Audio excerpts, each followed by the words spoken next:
Hi and welcome back. It's story time. We're going to continue chapter 2 of The Magician's Nephew by C.S. Lewis in the Chronicles of Narnia. It's called Diggory and His Uncle. Time to get cozy. It was so sudden and so horribly unlike anything that had ever happened to Diggory, even in a nightmare, that he let out a scream. Instantly, Uncle Andrew's hand was over his mouth. "Not that!" he hissed in Diggory's ear. "If you start making a noise, your mother'll hear it, and you know what a fright might do to her." As Diggory said afterward, the horrible meanness of getting at a chap in that way almost made him sick. But of course, he didn't scream again. "That's better," said Uncle Andrew. "Perhaps you can't help it. It is a shock when you first see someone vanish. Why, it gave even me a turn when the guinea pig did it the other night." "Was that when you yelled?" asked Diggory. "Oh, you heard that, did you? I hope you haven't been spying on me." No, I haven't," said Diggory indignantly. "But what's happened to Polly?" "Congratulate me, my dear boy," said Uncle Andrew, rubbing his hands. "My experiment has succeeded. The little girl's gone, vanished, right out of this world." "What have you done to her?" "Sent her to another place." "What do you mean?" asked Diggory. Uncle Andrew sat down and said, "Well, I'll tell you all about it. Have you ever heard of old Mrs. LeFay?" "Wasn't she a great aunt or, I don't know, something?" said Diggory. "Not exactly," said Uncle Andrew. "She was my godmother. That's her there, on the wall." Diggory looked and saw a faded photograph. It showed the face of an old woman in a bonnet, and he could now remember that he had once seen a photo of the same face in an old drawer at home in the country. He had asked his mother who it was, and Mother had not seemed to want to talk about the subject much.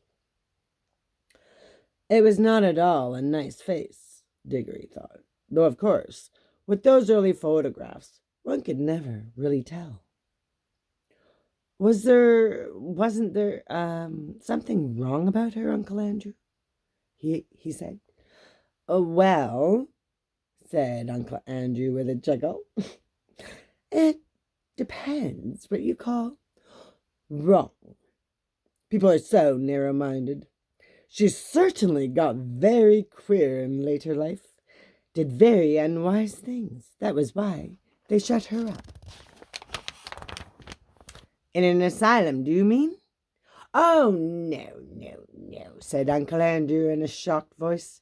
"Nothing of that sort. Only in prison." "I say," said Diggory, "what had she done?" "Oh, poor woman," said Uncle Andrew. "She had been very unwise. There was a good many different things. We needn't go into all that. She was always very kind to me.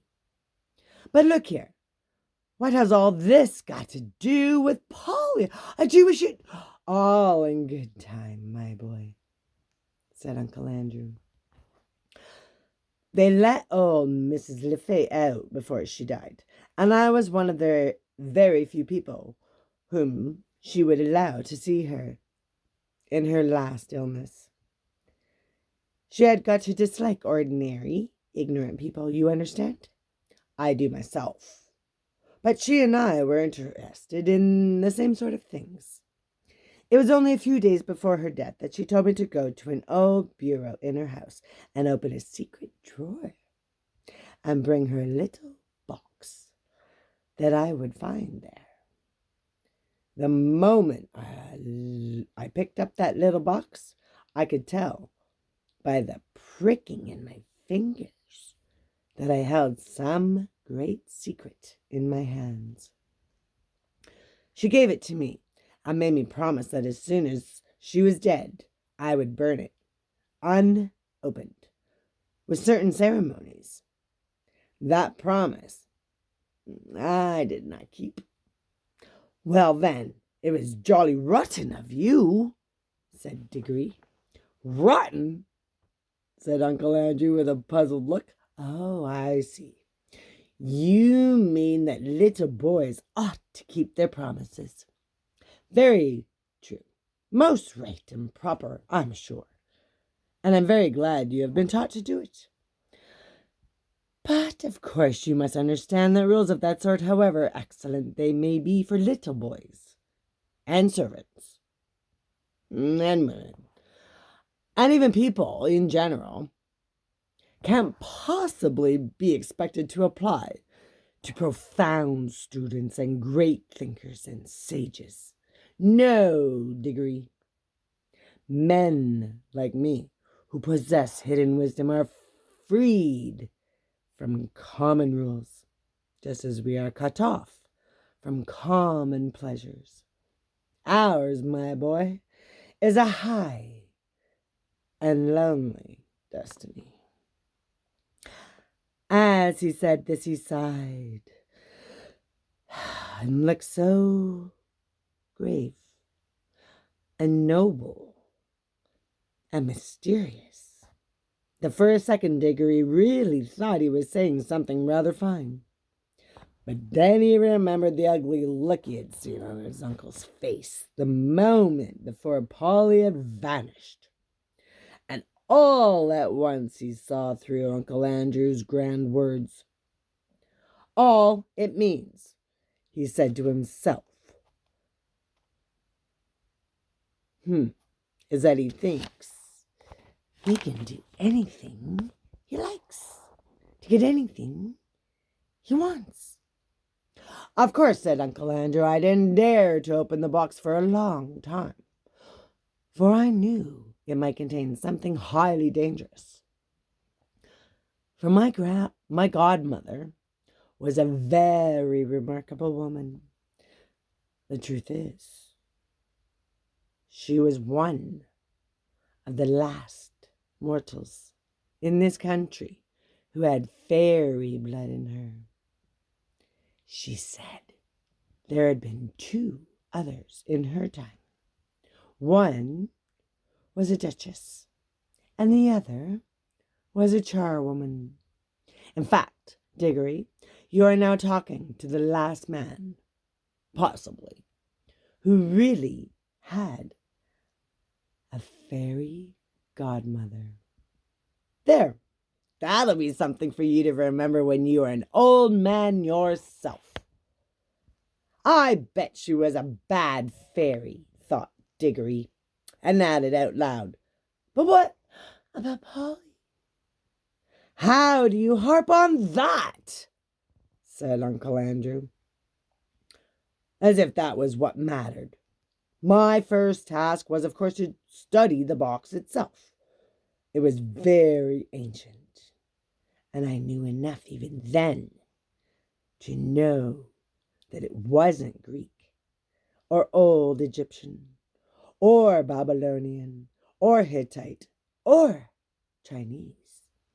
It was older than any of those nations. Ah, that was a great day when I at last found out the truth. The box was Atlantean. It came from the lost island of Atlantis. That meant it was centuries older than any of the Stone Age things they dig up in Europe. And it wasn't a rough, crude thing like them either, For in the very dawn of time, Atlantis was already a great city with palaces and temples and learned men. He paused for a moment as if he expected Diggory to say something. But Diggory was disliking his uncle more every minute, so he said nothing. Meanwhile, continued Uncle Andrew, I was learning a good deal in other ways.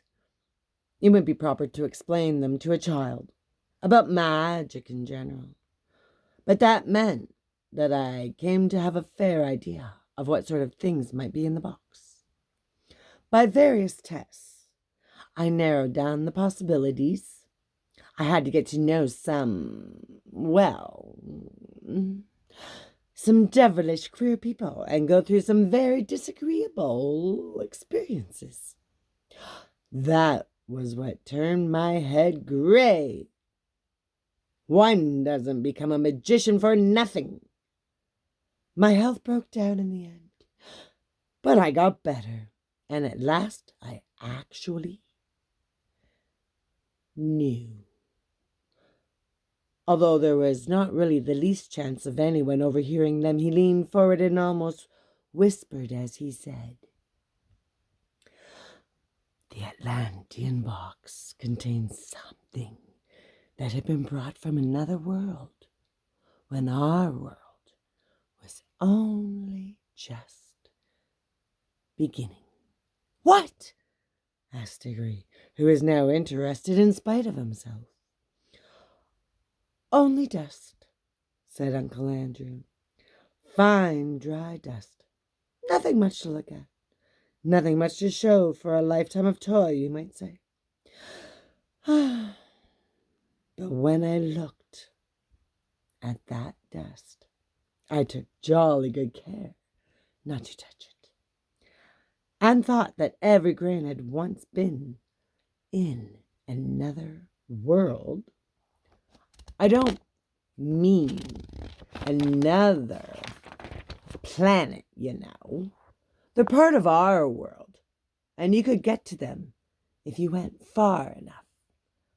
But a really other world, another nature, another universe. Somewhere you would never reach, even if you traveled through the space of this universe forever and ever, a world that could be reached only by magic. Well, here Uncle Andrew rubbed his hands till his knuckles cracked like fireworks. I knew, he went on, that if you could get it into the right form, that dust would draw you back to the place it had come from. But the difficulty was to get it into the right form. My earlier experiments were all failures. I tried them on guinea pigs. Some of them only died. Some exploded like little bombs. It was a jolly cruel thing to do, said Diggory, who had once had a guinea pig of his own. How do you keep getting off the point?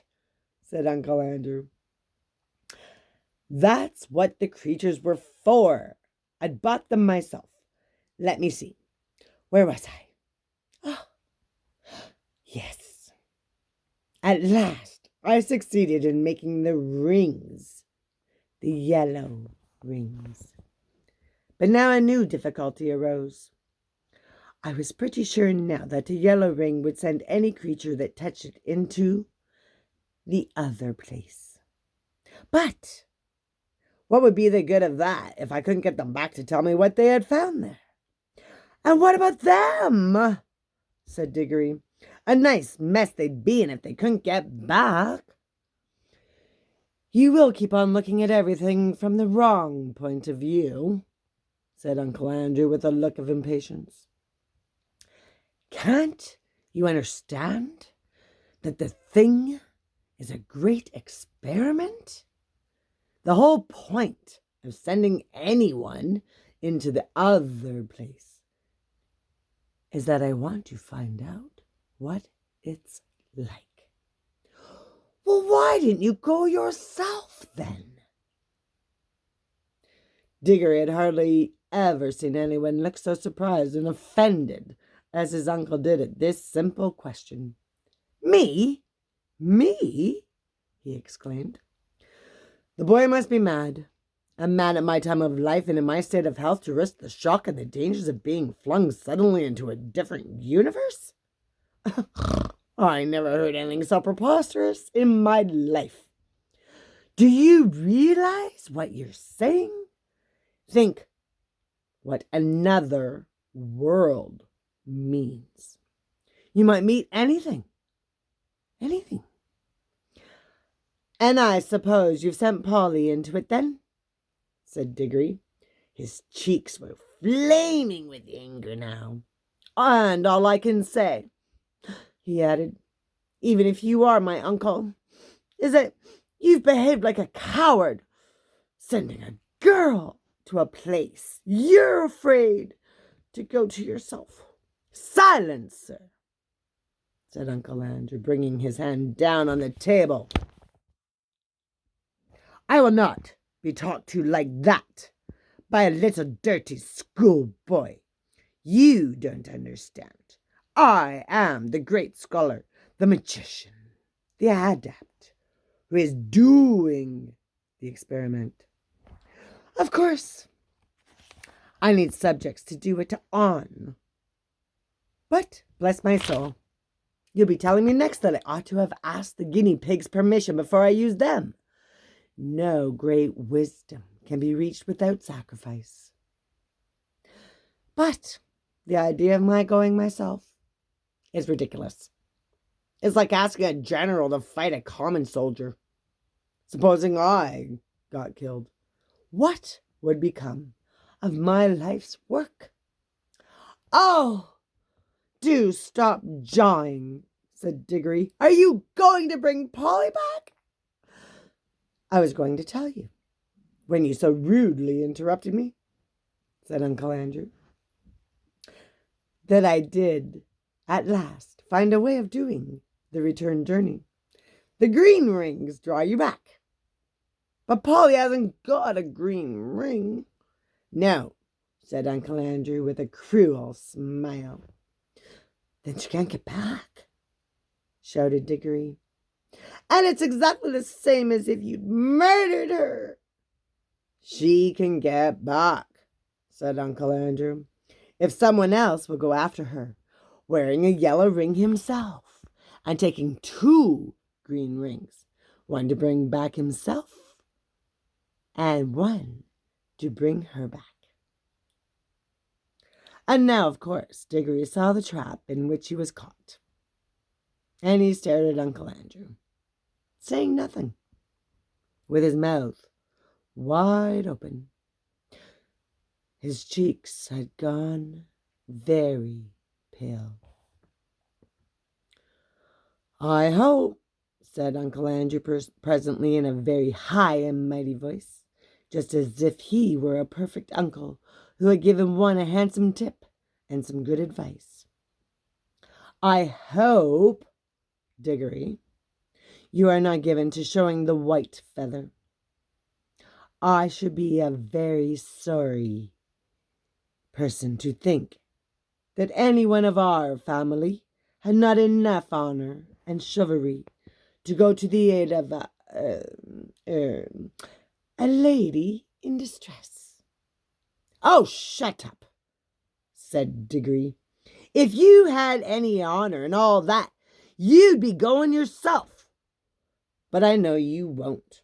All right. I see what I've got to go. But you are a beast. I suppose you planned the whole thing, so that she'd go without knowing it, and then I'd have to go after her. Of course, said Uncle Andrew with his hateful smile. Very well. I'll go. But there's one thing I jolly well mean to say first. I didn't believe in magic till today. You see, now it's real. Well, if it is. I suppose all the old fairy tales are more or less true. And you're simply a wicked, cruel magician, like the ones in the stories. Well, I've never read a story in which people of that sort weren't paid out in the end. And I bet you will be. And serve you right. Of all the things Diggory had said, this was the first that really went home.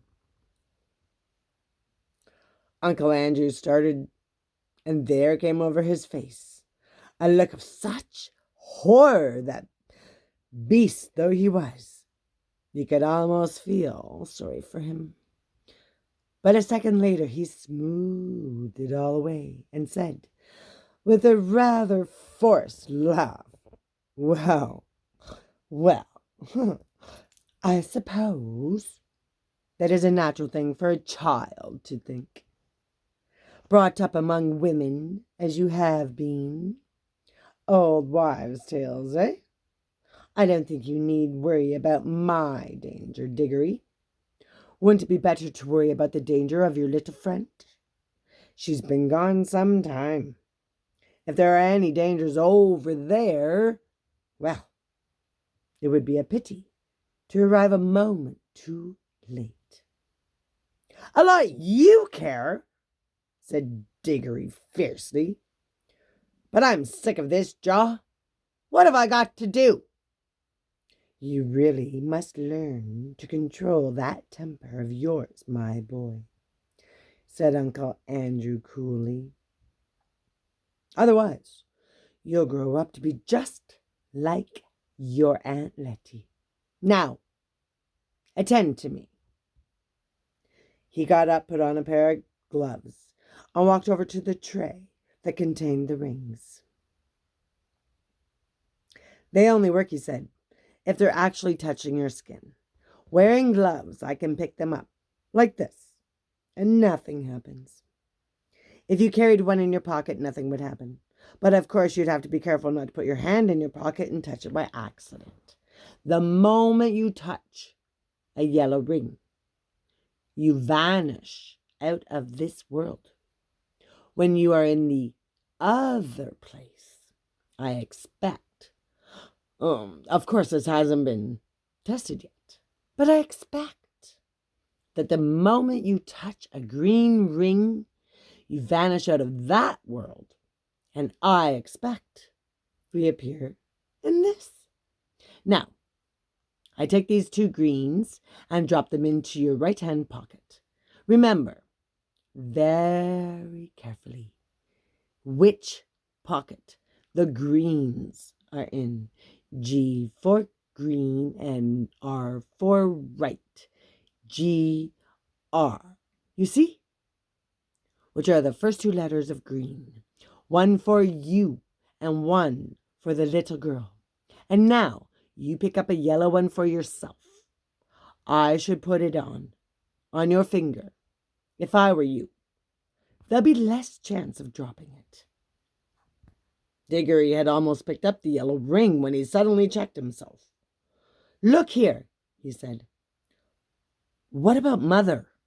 Supposing she asks where I am? The sooner you go, the sooner you'll be back, said Uncle Andrew cheerfully. But you don't really know whether I can get back. Uncle Andrew shrugged his shoulders, walked across to the door, unlocked it, threw it open, and said,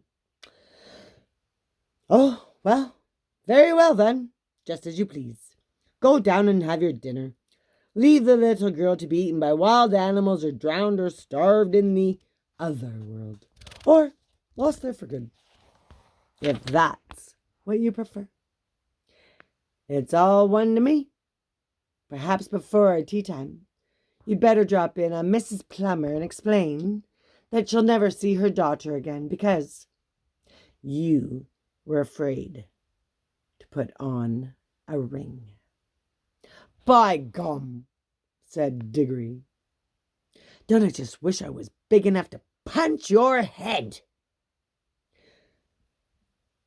Then he buttoned up his coat, took a deep breath, and picked up the ring.